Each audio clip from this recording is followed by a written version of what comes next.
Cuma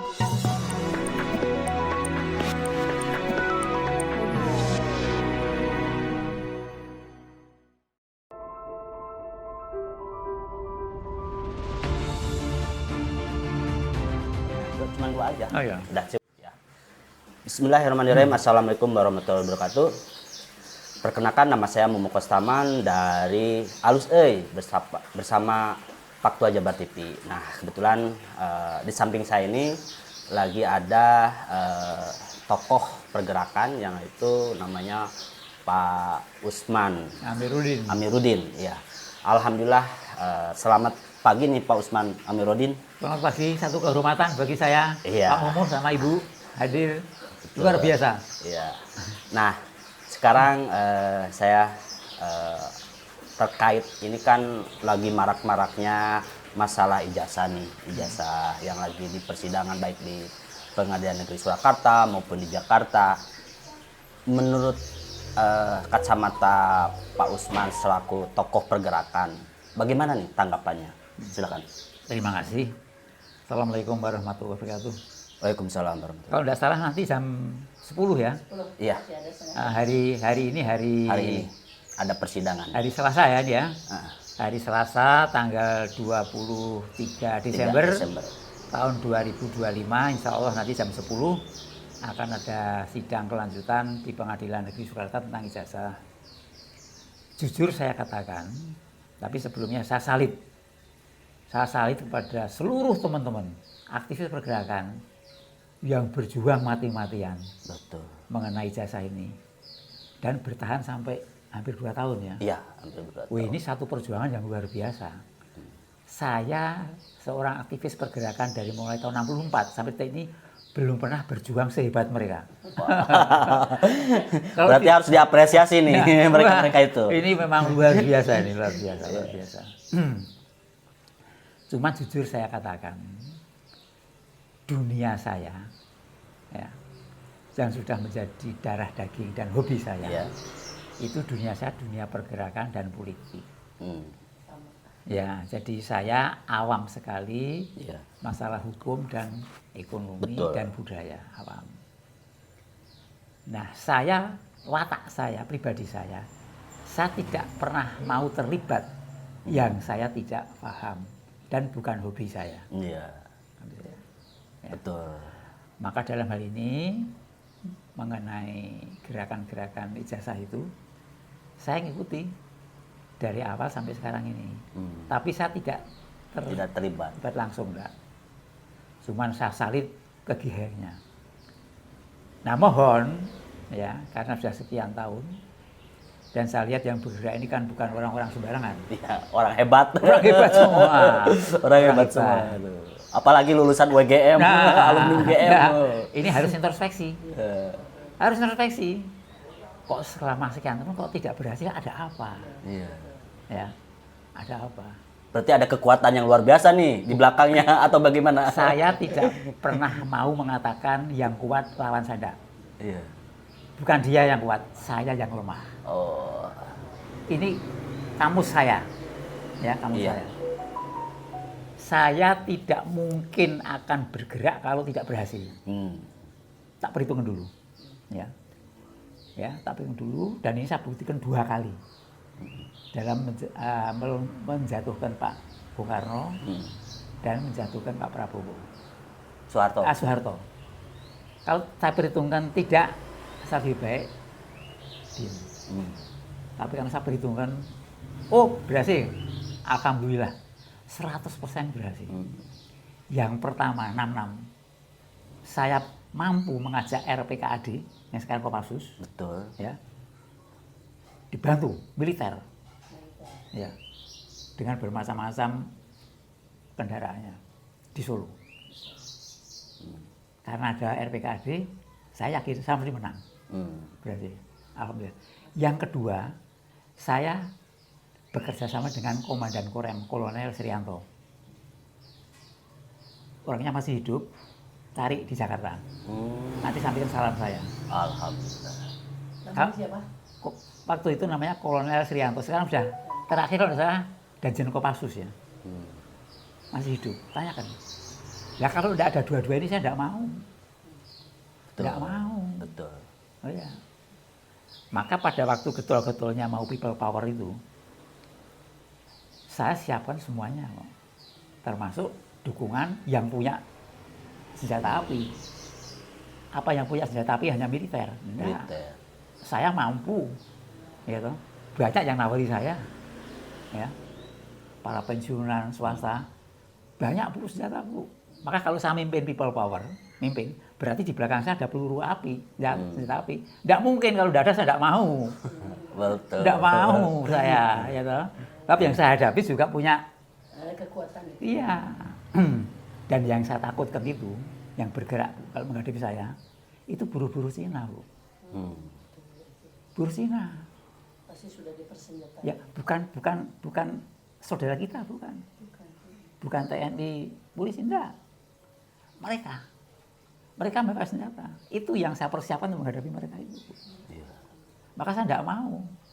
Kalau sampai satu dibunuh, saya harus bisa balas 10 orang. Dibunuh. Itu persiapan saya. Nah, ini Bang Usman, terkait tambahan nih, salah satu nanti ke depannya, kan ini di bangsa Indonesia saya baca atau saya telaah itu persoalan masalah demokrasi sudah runtuh, masalah korupsi makin menjamur, terus kekayaan alam makin habis. Nah, solusi apa yang harus kita membenah bangsa Indonesia biar kita keluar dari kemelut ini? Sederhana sekali. Dan itu terjadi jangan semata-mata menyalahkan Pak Jokowi. Enggak. Itu terjadi saat Orde Baru. Orde Baru. Karena apa? Keterlibatan Amerika dalam Orde Baru itu besar sekali. Siapa yang mendanai menjatuhkan Bung Karno? Saya pelaku. Ya. Karena ada dana dari Amerika. Jadi ada ikut campur dari tangan luar. Bukan ikut campur, arsiteknya itu dari mereka. Oh, langsung arsiteknya dari mereka ya. Jadi makanya seperti ngait ke Freeport juga itu makanya masih bisa bertahan sampai saat ini ya karena tadi ada ikatan sejarah yang luar biasa, Iya. arsiteknya ya mereka gitu. Iya. Jadi kesalahan ini sudah mulai sejak kita masuk ke era Orde Baru. Kemudian mengapa 9 naga bisa survive? Jadi pada waktu itu Pak Harto kan melihat beberapa kelemahan zaman Orde Lama. Orde Lama itu mengatakan bahwa Pancasila itu merupakan gelas yang kosong. Nah, gelas yang kosong itu mau isi air boleh, susu boleh, teh boleh, kopi boleh, coklat boleh. Artinya apa? Pancasila is Islam boleh, Pancasila is nasionalis boleh, Pancasila is komunis boleh, tapi berjuanglah di dalam konstituante. Ini di Orde Lama. Maka yang terjadi adalah konflik ideologi yang luar biasa. Di samping itu, tekanan dari negara luar, ya, masih besar sekali. Besar sekali. Mereka. Maka Bung Karno mengatakan revolusi belum selesai. Karena apa? Menghadapi ancaman-ancaman dari beberapa negara. Beberapa negara, ya, iya. termasuk Malaysia.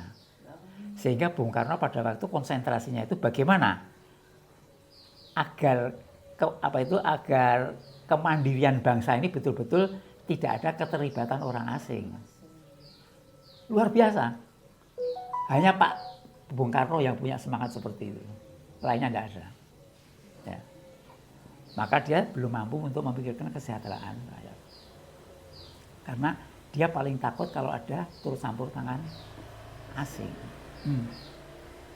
Tapi makin lama, Bung Karno kok tidak bisa dijinakkan. Yang senang bermain itu kan Amerika. Negara lain tidak ada. Ya. Kemudian PKI bisa hidup subur. Lebih takut lagi Amerika. Bung Karno harus jatuh.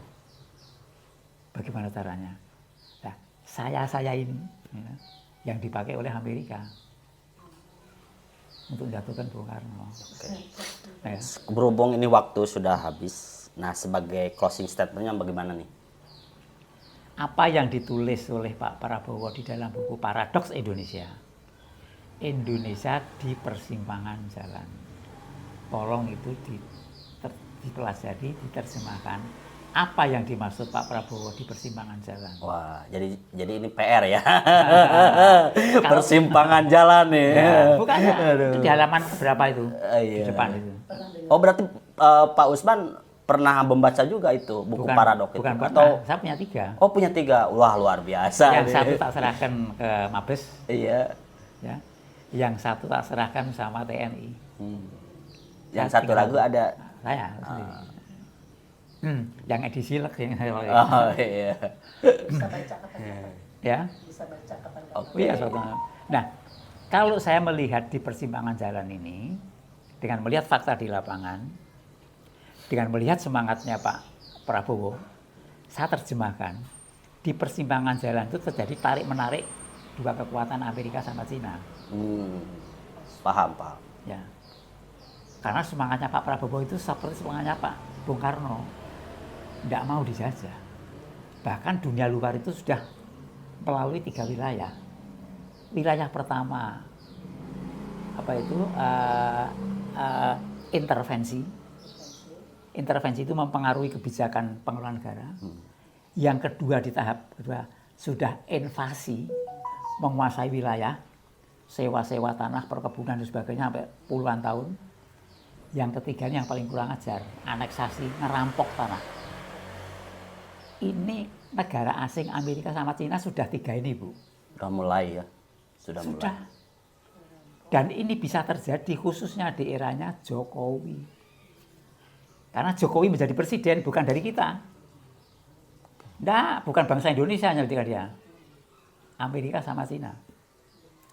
Di periode pertama Jokowi presiden karena Amerika. Setelah Amerika ganti Trump, kebijakan luar negerinya ganti. Trump punya agenda namanya white supremacy, lebih mementingkan negaranya. Hakim diambil Cina. Nah, Cina itu menjajahnya, yang penting saya bisa menguasai dunia di perdagangan. Jalur sutra maritim harus sukses. Dan itu melalui Indonesia, pantai yang terpanjang itu Indonesia. Maka bagaimana Cina itu supaya ini betul-betul bisa diterima Indonesia? Jokowi kasih karpet merah. Jangan nyalahkan Cinanya. Oke.